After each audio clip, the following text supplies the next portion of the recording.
Hello বন্ধুরা, সবাই কেমন আছেন? আশা করছি সবাই ভালো আছেন। আমি সিরাজুল ইসলাম বরাবরের মতো নতুন একটি পর্ব নিয়ে চলে আসলাম। তো কথা না বাড়িয়ে চলুন যাওয়া যাক মূল পর্বে। তো আজকে আমরা চলে আসছি বীর শ্রেষ্ঠ ল্যান্স নায়ক নূর মোহাম্মদ শেখের সমাধিস্থলে। এটি যশোর জেলার শার্শা থানার কাশীপুর গ্রামে অবস্থিত। চলুন এবার জানবো তার জীবন বৃত্তান্ত। বাংলাদেশের স্বাধীনতা যুদ্ধের সাহসী ও আত্মত্যাগের নিদর্শন হিসাবে বীর শ্রেষ্ঠ উপাধি পেয়েছেন বাংলার 7 জন বীর। এর মধ্যে অন্যতম হলেন ল্যান্স নায়ক নূর মোহাম্মদ শেখ। 5 সেপ্টেম্বর 1971 সালে পাক হানাদার বাহিনীর সাথে সম্মুখ যুদ্ধে মৃত্যুবরণ করেন। রণক্ষেত্র লড়াকু এই সৈনিক বীরশ্রেষ্ঠ নূর মোহাম্মদ শেখ জন্মগ্রহণ করেন 1936 সালে 26 জানুয়ারি নড়াইল জেলার নবগঙ্গা চিত্রা নদীর পাড়ে মহিষখোলা গ্রামে। তার পিতার নাম মৃত আমানত শেখ এবং মাতার নাম মৃত চেন্নাত খানম। খুব অল্প বয়সেই তিনি বাবা মাকে হারান। বন্ধুরা, বীরশ্রেষ্ঠ নূর মোহাম্মদ প্রথমে আনসার বাহিনীতে যোগ দেন, তারপর পূর্ব পাকিস্তান রাইফেলস ইপিআরে যোগ দেন। 1959 সালের 9 মার্চ প্রায় 9 মাস তার সামরিক প্রশিক্ষণ দেওয়া হয়। 1970 সালে ল্যান্স নায়েক পদমর্যাদা পান। তিনি যোগ দেন যশোর সেক্টর সদর দপ্তরে।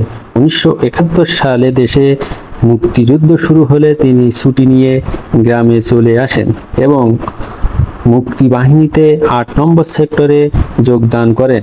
সাবেক ইপিআর সাধারণ সৈনিকরা মিলে গঠন করেন এই বাহিনী। নূর মোহাম্মদ শেখ সাবেক ইপিআরের সাধারণ সৈনিকরা মিলে গঠন করেন এই বাহিনী। নূর মোহাম্মদ শেখকে এই বাহিনীর অধিনায়ক বানিয়ে একটি স্টার্লিং পেট্রোল পাঠানো হয় যশোরের গোয়ালহাটিতে। বন্ধুরা, 1971 সালে 5 সেপ্টেম্বর সকাল 9:30টায় হঠাৎ শত্রু পক্ষ লক্ষ্য করে ফেলে নূর মোহাম্মদ শেখ ও তার সাথে থাকা 2 মুক্তি বাহিনীর যোদ্ধাদের। হানাদার বাহিনী 3 দিক থেকে ঘিরে ফেলে এবং গুলি চালাতে থাকে। এই পরিস্থিতিতে তাদের আছে মাত্র একটি মেশিনগান ও 2টি রাইফেল। গুলিও প্রায় শূন্যের কোঠায়। একদিকে তারা মাত্র 3 জন এবং অন্যদিকে পাক হানাদারের বিশাল বাহিনী। এই সামান্য অস্ত্রশস্ত্র নিয়ে বিশাল বাহিনীর মোকাবেলা করা প্রায় অসম্ভব। তাদের একটিমাত্রই পথ খোলা ছিল, মূল স্থায়ী ঘাঁটিতে ফিরে যাওয়া। কিন্তু তারা যদি মূল ঘাঁটির দিকে ফিরে যায় তাহলে পাক হানাদার বাহিনী সেখানে আক্রমণ করবে। নূর মোহাম্মদ শেখ সিদ্ধান্ত নিলেন যতক্ষণ সম্ভব তাদের প্রতিরোধ করতে হবে। পাকিস্তানি সৈন্যদের ভুল বোঝানোর জন্য তিনি জায়গা পরিবর্তন করে করে মেশিনগান চালাতে লাগলেন।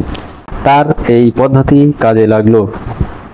ভিন্ন স্থান থেকে যখন গুলি ছুটতে লাগলো তখন পাকিস্তানি সৈন্যরা ভেবে নিল মুক্তিযোদ্ধারা অনেক এবং পর্যাপ্ত অস্ত্রশস্ত্র আছে। তিনি এই বুদ্ধি কাজে লাগিয়ে বেশ খানিকক্ষণ সময় পেয়ে যান এবং যুদ্ধ চালিয়ে যান। তুমুল যুদ্ধের এক পর্যায়ে তিনি শত্রুপক্ষের মর্টার শেলের আঘাতে মারাত্মকভাবে আহত হন। মৃত্যু আসন্ন জেনে তিনি সিপাহী মোস্তফা কামালের হাতে নেতৃত্ব তুলে দেন এবং আহত সিপাহী নানু মিয়া সহ যুদ্ধরত মুক্তিযোদ্ধাদের নিরাপদ স্থানে চলে যেতে বললেন। তিনি একটি ঝোপের মধ্যে আশ্রয় নেন। যুদ্ধ থামার কিছুক্ষণ পরেই তার অন্যান্য যুদ্ধরত সাথী ভাইয়েরা ল্যান্স নায়েক নূর মোহাম্মদের মৃতদেহ দেখতে পান। পাক বাহিনীর বুলেটে তার সমস্ত শরীর ক্ষতবিক্ষত হয়ে গিয়েছিল। বিয়নেট দ্বারা তার 2টি চোখ উবড়ে ফেলা হয়েছিল। শত্রুপক্ষের পাক বাহিনী নির্মমভাবে তাকে নির্যাতন করে।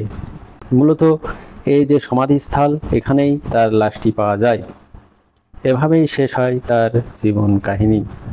তো ভিডিওটি আজ এই পর্যন্তই। আবার দেখা হবে নতুন কোনো পর্ব নিয়ে। সে পর্যন্ত সবাই ভালো থাকুন, সুস্থ থাকুন। আল্লাহ হাফেজ।